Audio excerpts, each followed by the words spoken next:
Well, hello, amazing students, people, lovers of chemistry, all my subscribers out there. I'm super excited to be here with you today, where we get to treat another topic in stoichiometry called the excess reagents. We're going to be learning a number of things. This has been an interesting series, by the way. And if you're coming across this channel for the first time, my name's David, and I'm an online chemistry tutor for high school kids. Let's see if we can learn a thing or two in this video. Alright, so we're explaining what the excess reagent is. So in the previous lesson, we learnt about the limiting reagent. We learnt about this guy, and we learnt about the limiting reagent being the one that gets used up first and causes the reaction to stop. When the limiting reagent runs out, the reaction ends. So that brings us the question, what is the excess reagent? Well, the excess reagent simply is the opposite of the limiting reagent. The excess reagent is a reactant that is present in more quantity than is required. In other words, it is more than enough. More than enough. And because it is more than enough, there is a particular amount that remains after the reaction has taken place. In other words, it does not get completely used up during the chemical reaction. I hope you're understanding what I'm talking about. So let's talk about finding the leftover reactant. If it is more than enough, it simply means that there are certain amounts of the excess reagent that remains after the chemical reaction has taken place. How do we find out that amount? There is a number of steps to take. First, we need to identify the limiting reagent. Secondly, we need to determine how much excess reagent actually reacts. And then thirdly, we need to subtract from the amount that is originally available. I take that again. Identify the limiting reagent. I'll show you how to do that, even though we've done that in our previous video. Then we need to determine how much of the excess reagent actually reacts. So for example, let's say the excess reagents we have 8 moles available. But then instead of 8 moles reacting, 6 moles now reacted. It simply means the amount remaining becomes 8 minus 6, which leaves us with 2. I'm sure you understood what I just said right now. So let's see if we can handle some examples and learn a thing or two. So we have this question on the screen that starts off by saying, given this chemical equation, given this chemical equation, what is available? We have 4 moles of hydrogen available, 3 moles of oxygen available. We have been asked to find the limiting reagent, find the excess reagent, and then discover the number of moles of the excess reagent remaining. Well, let's find the limiting reagent first. To find the limiting reagent, the first thing to do would be to identify how much of the product, here is the product, identify how much of the product that can be produced by each of the reactants. Each of the reactant. The one that produces the lesser amount, or the one that can produce the lesser amount, is the limiting reactant. So let's begin with the first reactant, which is hydrogen over here. So let's write it out. We have hydrogen 2H2 and water, which is the product 2H2O.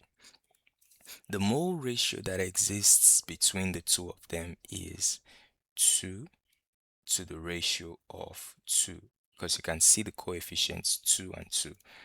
We can simplify this by dividing them to the lowest term. That gives us 1 ratio 1.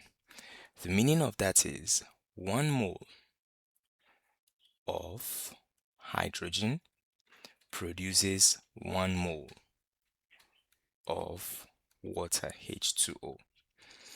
Now, the next thing to do would be to find out how much product can it produce based on what is available. So we have 4 moles of hydrogen available. So it therefore means that 4 moles of hydrogen H2, how many moles would it be able to produce? X moles of water H2O. So let's cross multiply. Let's cross multiply. When we cross multiply, we have x being equal to 1 times 4. This gives us 4 moles of H2O.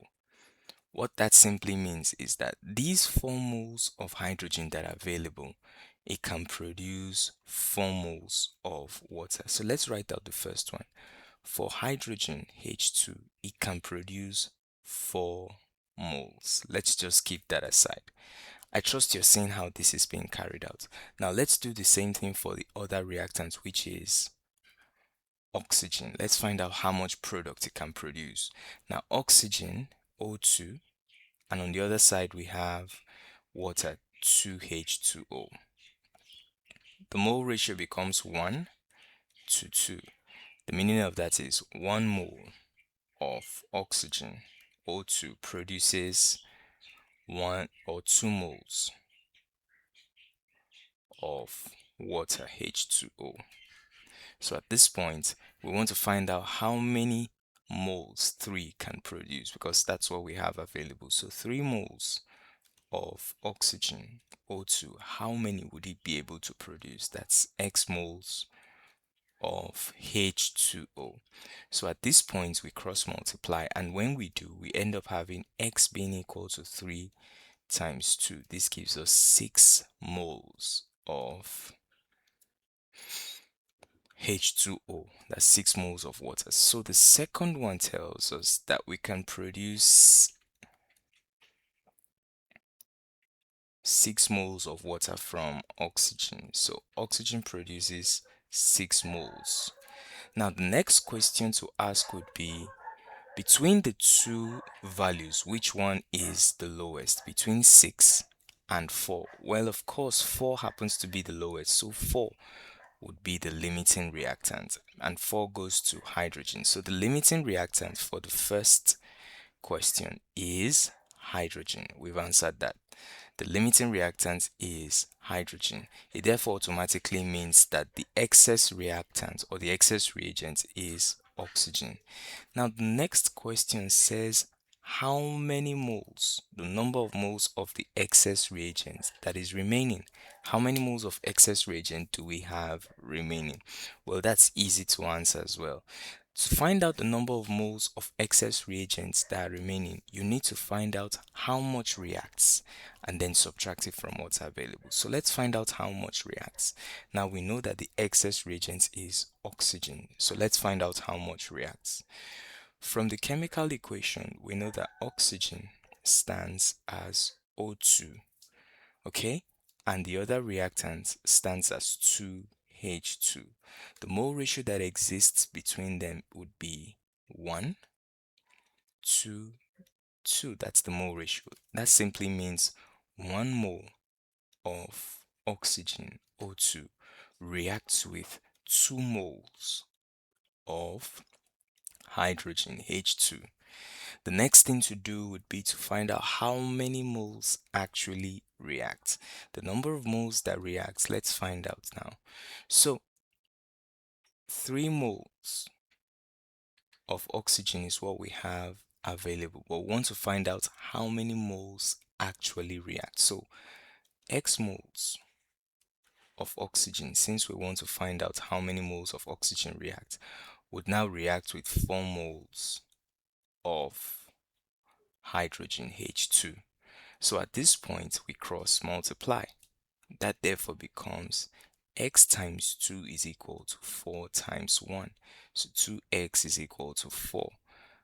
This becomes divided by 2, divided by 2. So x is equal to 2 moles. The meaning of that is 2 moles of oxygen, O2, reacts. 2 moles of oxygen react, but 2 moles react. How many do we have available? Allow me to clean up the major part of the board. It's becoming a bit messy. So 2 moles of oxygen,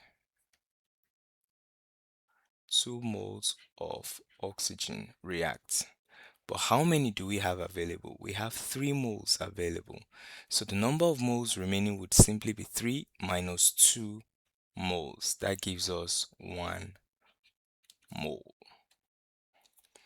And so we've discovered the limiting reagents. The limiting reagent is hydrogen. The excess reagent is oxygen.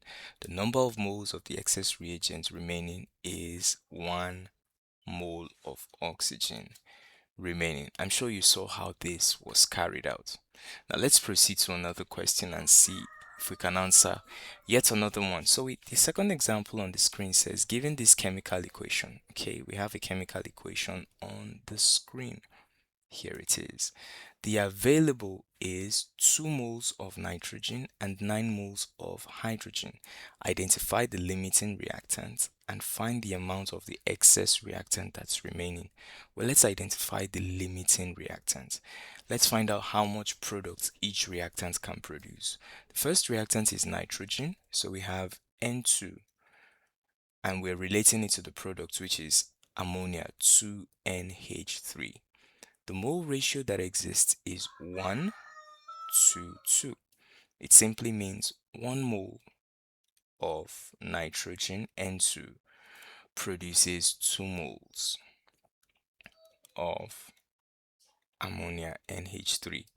So we want to find out how much product what's available can produce. We have 2 moles of nitrogen available, so we have 2 moles of nitrogen. How many moles of products, X moles of NH3 can it produce? At this point, we cross multiply.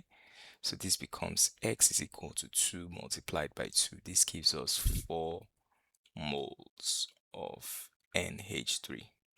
So let's put that down. That for nitrogen N2, it produces 4 moles of NH3.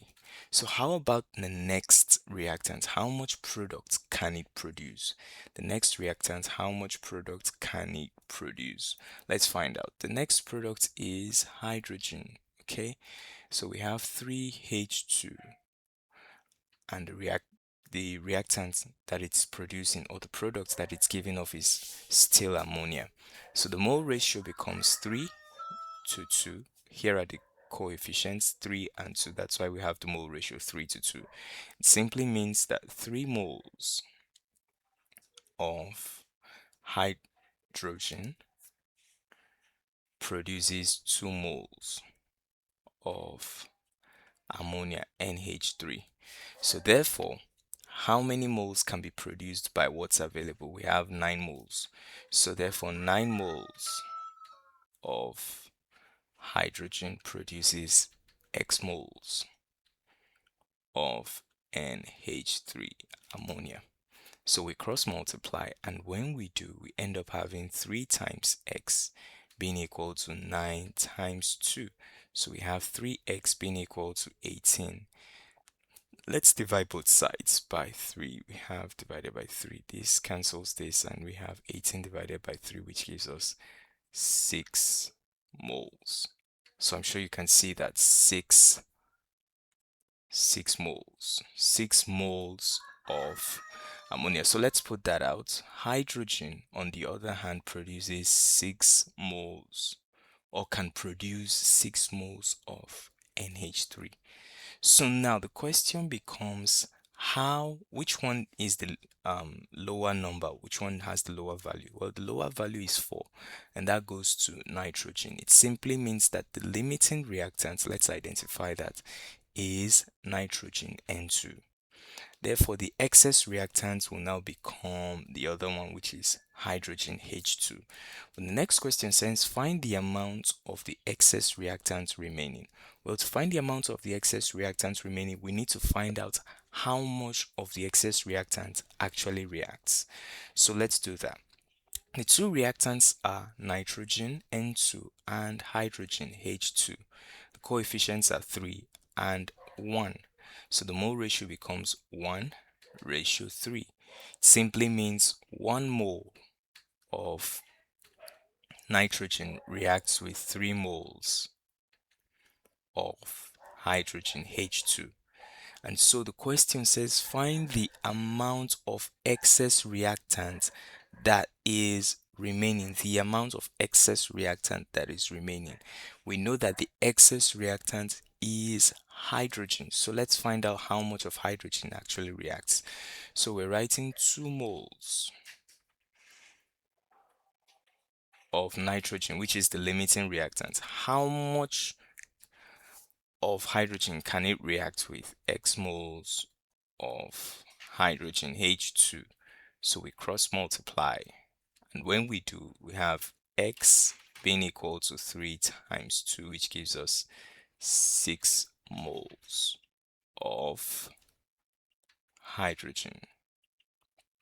Okay, so what that simply means is 6 moles of hydrogen, H2, react. But how much do we have available? We have 9 moles available. So what is left now simply becomes 9 minus 6, which gives us 3 moles. 3 moles of hydrogen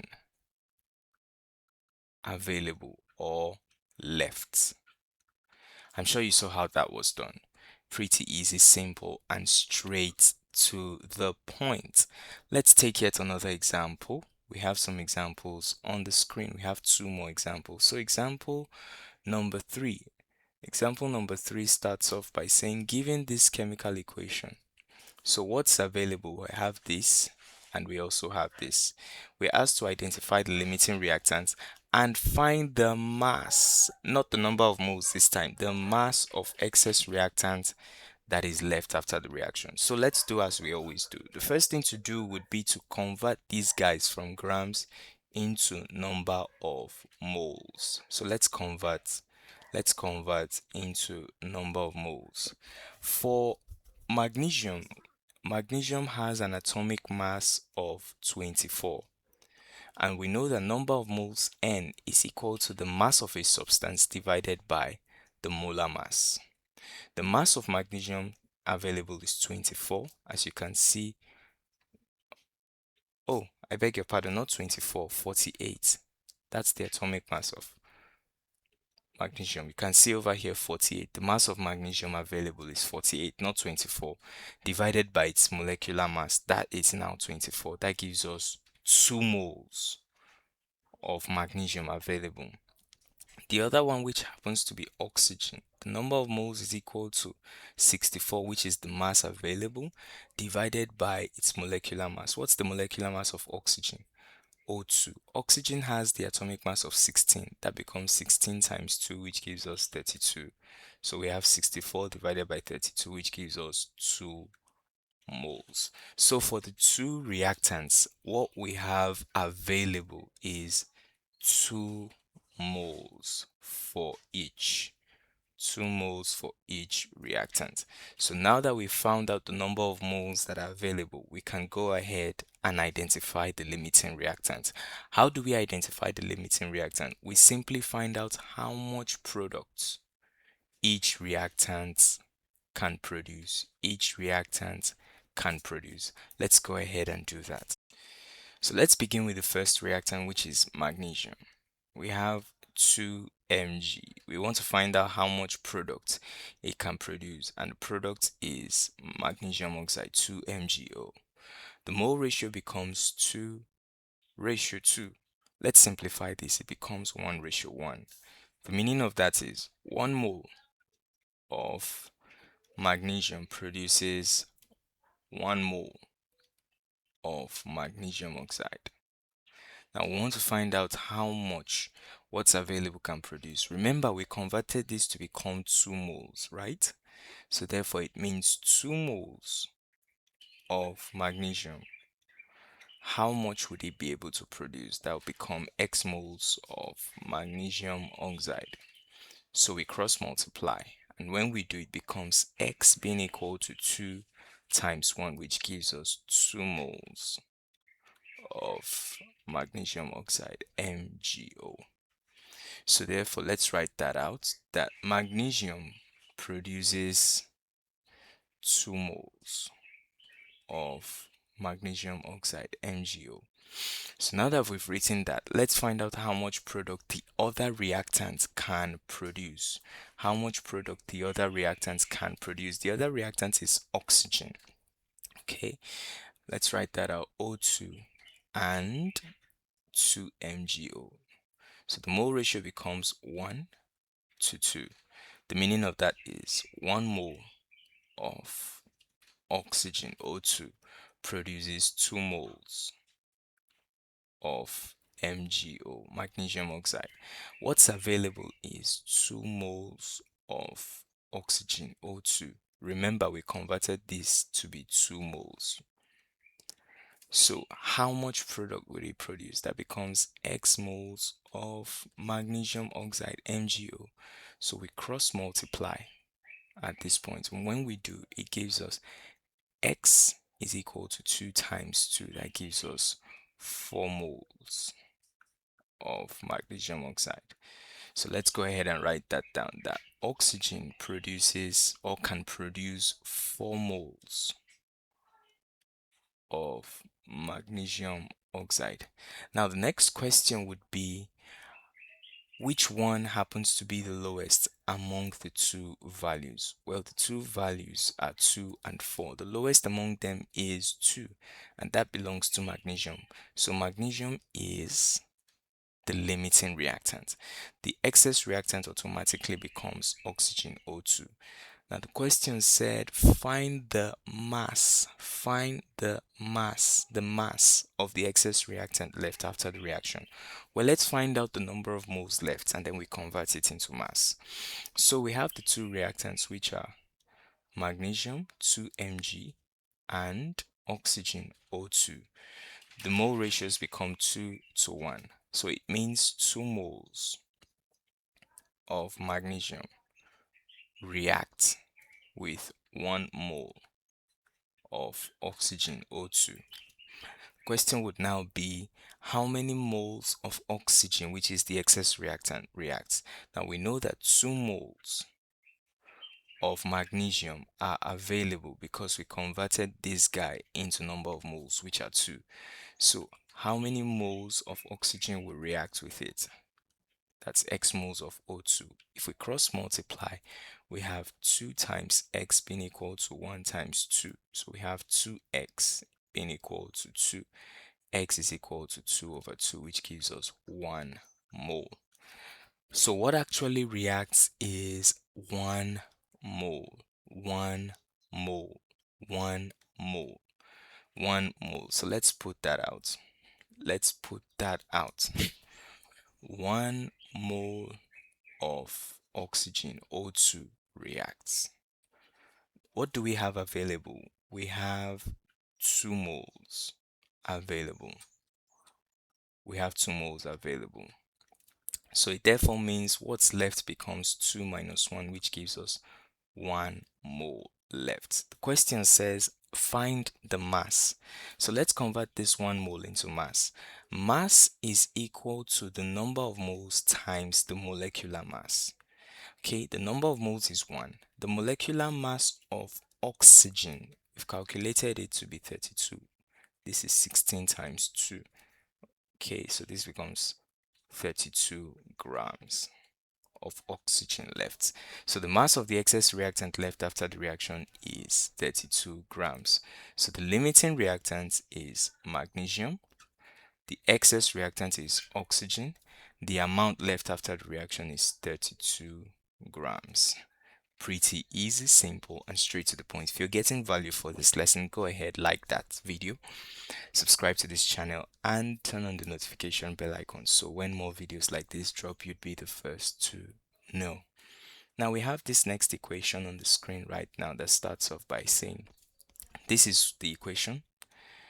We have available 2 moles of methane CH4 and 6 moles of oxygen available O2, right? So the question says, find the limiting reagent, the excess reagent, and the excess reagent that is left. So let's do them one by one. We pick one of the reactants to start with. So we have CH4, and we also have products. We have 2 products. But since we're dealing with the limiting and the excess reactant, we can pick just one of the products. So let's go for water. Okay, so CH4 and 2H2O. So the mole ratio becomes 1 to 2. What this simply means is 1 mole of CH4 methane can produce 2 moles of water H2O. So now what do we have available? What we have available are 2 moles of methane. So it means 2 moles of methane CH4. How many moles of water would it be able to produce? X moles of H2O. So we cross multiply, and when we do, we have X is equal to 2 times 2, which gives us 4 moles of water H2O. So let's put that down. For CH4, it can produce 4 moles of water H2O. For how about the other reactant? Let's find out how much product it can produce. The other reactant is oxygen, and we have 2O2. And the product we are dealing with is water, 2H2O.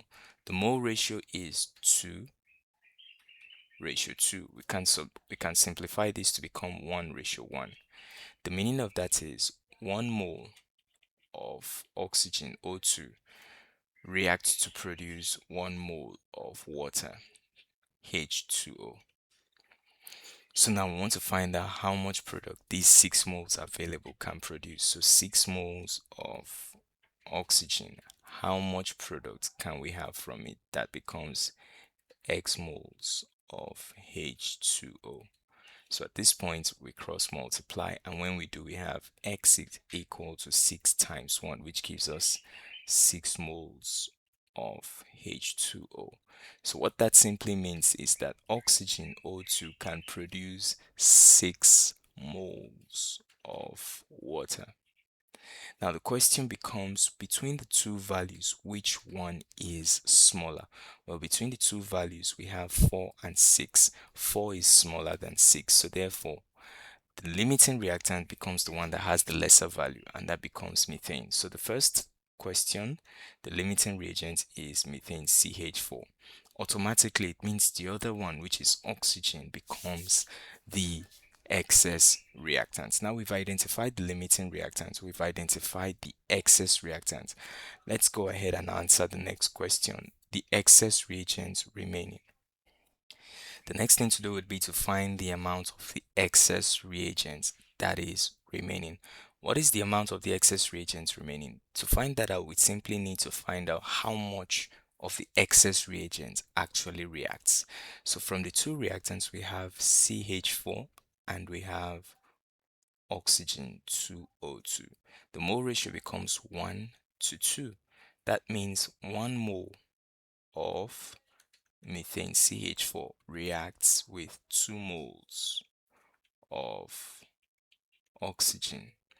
So we want to find out how many moles of the excess reactant actually reacts. Okay, the excess reactant is oxygen over here. Okay, so we want to find out how much of it reacts. What we have available are 2 moles of methane CH4, and that reacts with X moles of oxygen O2. We want to find out how much of it actually reacts. So we cross multiply, and when we do, X becomes equal to 2 times 2, which becomes 4 moles. 4 moles of oxygen O2. 4 moles of oxygen O2. And therefore simply means that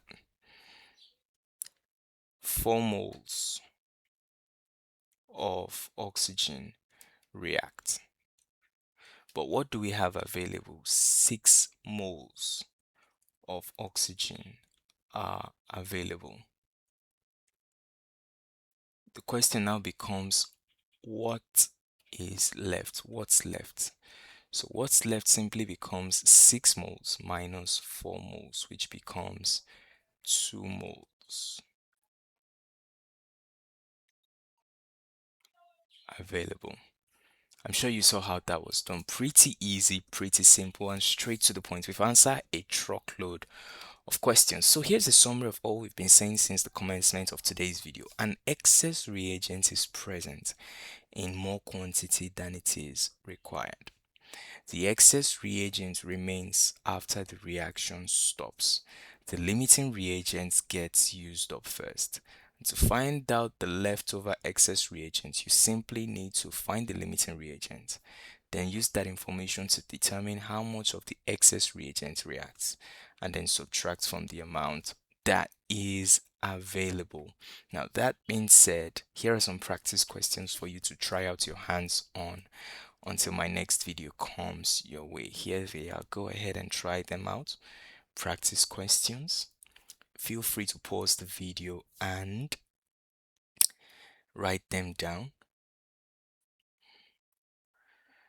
Quite a truckload of them. So next up, we're coming to gas stoichiometry. It's been an interesting one thus far. Make sure to like this video, share this channel, and subscribe for more content coming your way every day of the week. I'll see you in the next video.